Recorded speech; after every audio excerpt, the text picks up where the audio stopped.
Okay, so I'll be going over mistakes of the week that I made. I'll be going over the ticker, NTN, NAOV, SPY, POLA, and CBAT. So I made like a lot of mistakes on those trades, and I would like to improve on them. So this is a record of them.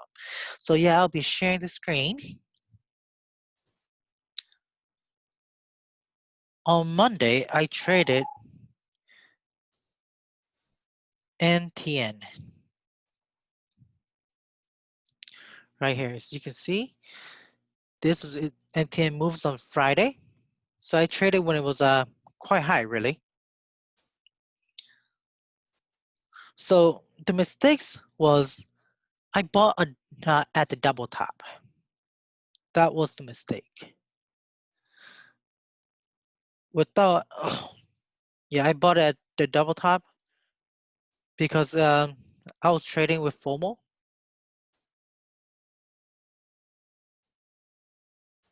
Yeah, I was trading FOMO. In other words, that I averaged down when one of my rule was don't average down. Basically, just cut losses. Instead, I averaged down like right here at 52. I added at the top instead of adding at the bottom, or add it when it's going green. Yeah. So basically, trade it with FOMO, and pretty much, yeah. This was a chase from the low right here. My entry at 49 is a chase from the low. The low was at 30. That was like a 19 cents risk if I was to actually risk that much. And my plan is to make want to do risk reward ratios. If I was risking if I was risking at 30, that risking like 20, so 3 to 4 1 to 3 ratios would be aiming to make 60 cents. But as you can see, yeah, and it was also a purchase during the pre-market. Look at the comparison here. I can maybe enter around here if I actually be more patient, because this one held support. It held support double bottom as support, and then a higher low, so a good entry. And then it did squeeze because people saw that it held support. There's potential on the upside. So if I were to enter 40, risking 35, that's at 5 cents, and then it squeezed. Maybe I would have gotten out like around here, so making 20 cents, risking 5. So that's a 1 to 4 ratios, and it can move all the way to 70, 79. So that's like almost 40. So that's like 1 to 8 ratio.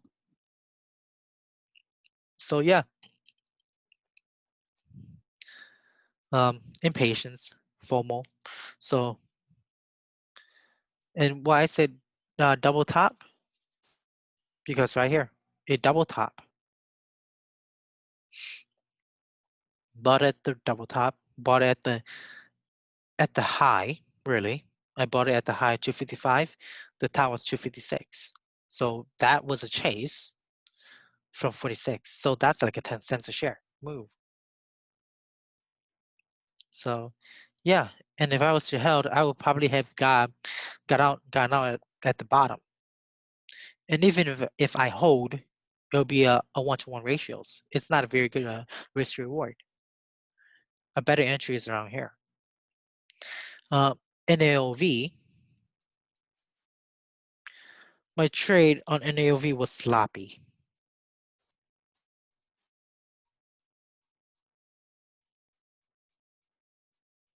Yeah, my trade on an NAOV was sloppy. As you can see with all those in and out, that was sloppy. Basically, that's it. Sloppy. There's basically doesn't look like there's a plan involved in my purchasing. My purchase of this ticker. just based from the review right here, there's like barely any plan. There's like no goal. Just basically in, out, in, out, in, out. And this the stock was uptrending. That was that was a good thing. It was uptrending. It was making higher lows. If I was patient and just wait, my preferred entry could have been right here. I could have maybe entered here and then get out of 15 when 15 break, or just make it even and then re-enter at like on this move, higher lows, right? So enter like 15 again, risking 110, aiming for like a move to 130 or more. But yeah, higher lows, I missed it. And other entries, if I was more patient, would be like around here. It's a reverse of the trend. A higher lows here, enter here, a higher lows, enter and exit like about at like resistance at 128. So that's like a 5 to 10%. Yeah. But instead, this trade on the upside here was sloppy. And then on this trade, I was scared out and chopped. Yeah. Just need to like have a plan before I actually trade it. This my trade on SPY was very, very conservative trade. As you can see right here, my trade on SPY, I bought and sell right before the spike to $5. I could maybe have entered around here, like on the higher lows, risking 39.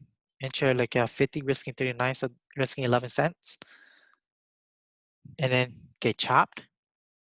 Yeah, and then re-enter on this. Where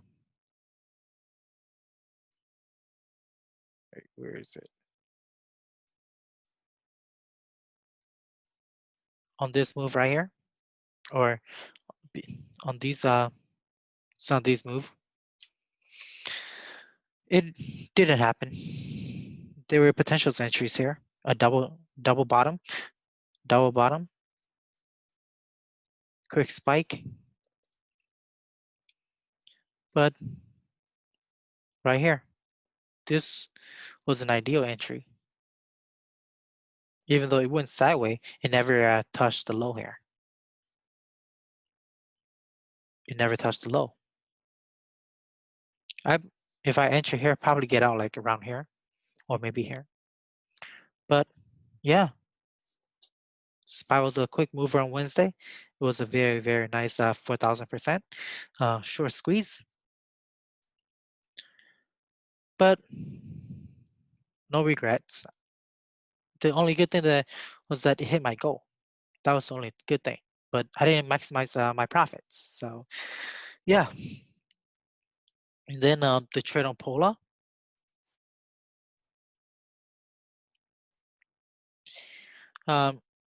Another conservative play.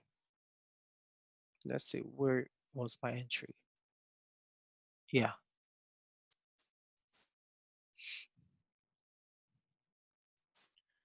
This one was a conservative play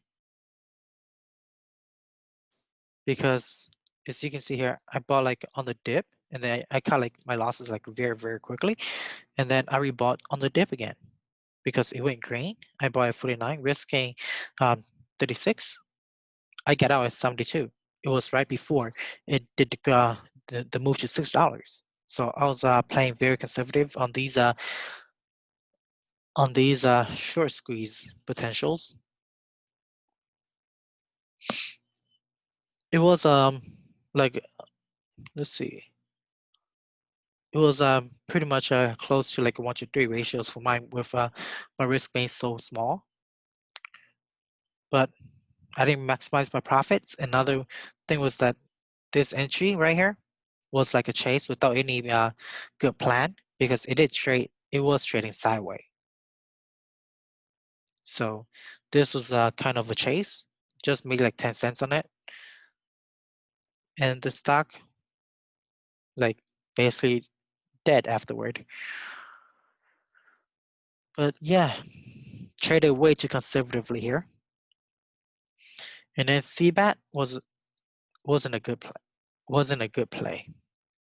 Even though I did make like some profits on it, it wasn't a good play. Especially here. On these three trades, this trade at 46 was a chase. That's why I sold it like very, very quickly without giving any times. This trade at 31, getting out 28 was a stupid cut, really. 28 didn't break. 28 was my risk when I entered at 31, but it did not break. And I cut it instead. If it breaks like 27, 26, then it will be very reasonable for me to cut. But it just hit 28 and then it bounced up. So I got scared. Yeah. And then the trade at 29 right here, I was risking 26. The key thing was I didn't have convictions because I actually cut my losses like very, very quickly here. But it did save me from getting cuts on this green candle.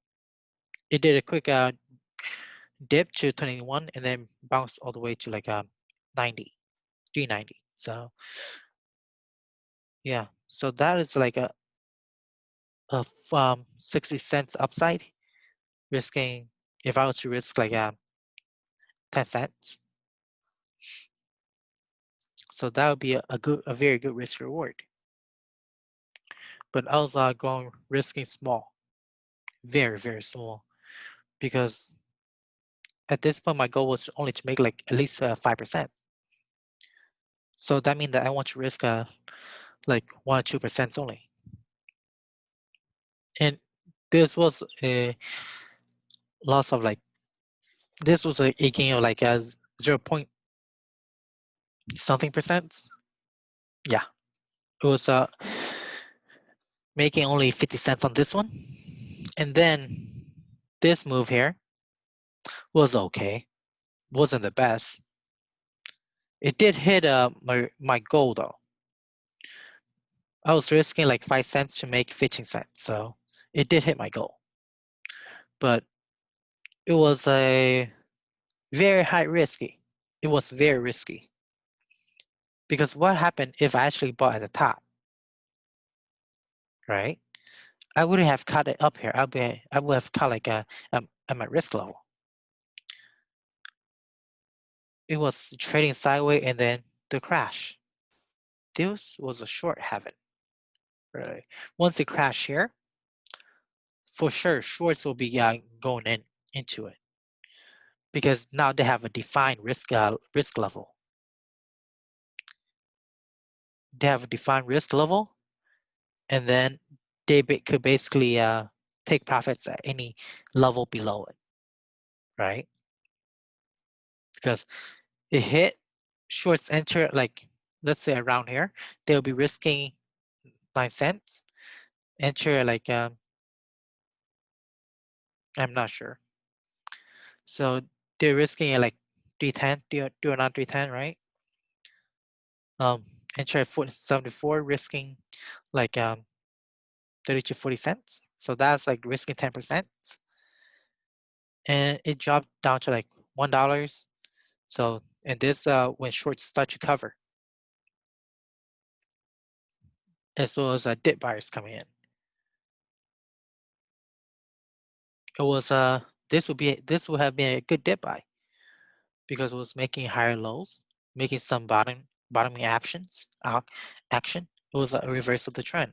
See, down, reverse of the trend. But yeah, I basically stopped trading in the morning, and Another thing was these were pre-market trades. Not very good pre-market tradings. So yeah, to yeah. So just need to like have a strategy, aim for 1 to 3 risk reward ratios. Trade my plan, don't overtrade.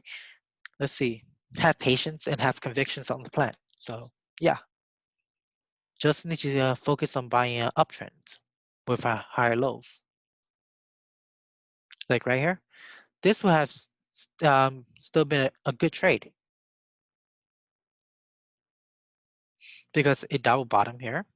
In other words, there's like a level down here, even yeah, a level down here. And then it went to like 270. This would have been still have been a good trade, a good dip buy.